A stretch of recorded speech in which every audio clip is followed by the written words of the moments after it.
दादांच्या अकाली जाण्याचा धक्का, त्या धक्क्यातून आम्ही कोणी सावरलेले नाही आहोत. अजूनही आम्हाला वाटते दादा आमच्यातच आहे. त्यांच्या अनुपस्थित कार्यालयामध्ये येणं हे सुद्धा माझ्यासाठी अत्यंत क्लेशकारक आहे. वहिनींच्या सोबत बोलणं, परिवाराशी बोलणं हे आमच्या सर्वांच्या दृष्टीकोनातून अत्यंत महत्वाचं आहे, संवेदनाशील आहे. दादांच्या अकाली जाण्याचा धक्का, त्या धक्क्यातून आम्ही कोणी सावरलेले नाही आहोत. अजूनही आम्हाला वाटते दादा आमच्यातच आहे. त्या शोकमग्न अवस्थेमध्येच आज आम्ही सर्वजण संपूर्ण राज्यभरात आणि यामध्ये आहोत. त्यामुळे आज त्यांच्या अनुपस्थित कार्यालयामध्ये येणं हे सुद्धा माझ्यासाठी अत्यंत क्लेशकारक आहे. ज्या कार्यालयामध्ये त्यांनी पक्षाचं संघटन उभं केलं तिथे त्यांच्यासमोर नतमस्तक व्हावं, याच विनम्र भावनेने मी या ठिकाणी आलो होतो. यापेक्षा मला या काही बोलायचं.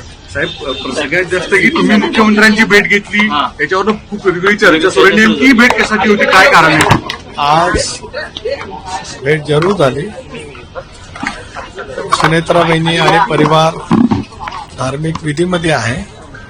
धार्मिक विधी झाल्याच्या नंतर आम्ही सर्व परिवाराशी सुद्धा चर्चा करू आणि मग त्या संदर्भातलं जे काही चर्चा आहे ते आम्ही ठरवू. जनतेच्या मनातलं, आमच्या आमदारांच्या मनातलं, वहिनींच्या सोबत बोलणं, परिवाराशी बोलणं हे आमच्या सर्वांच्या दृष्टीकोनातून अत्यंत महत्वाचं आहे, संवेदनाशील आहे.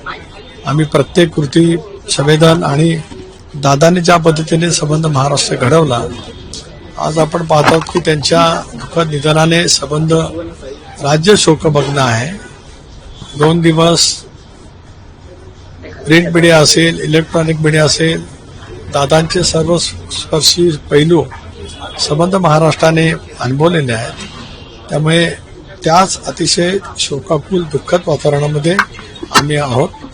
बाकीचा जो विषय असेल त्या विषयाच्या बाबतीमध्ये कुठली चर्चा नाही.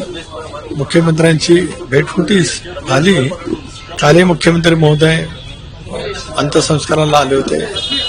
बस, धन्यवाद.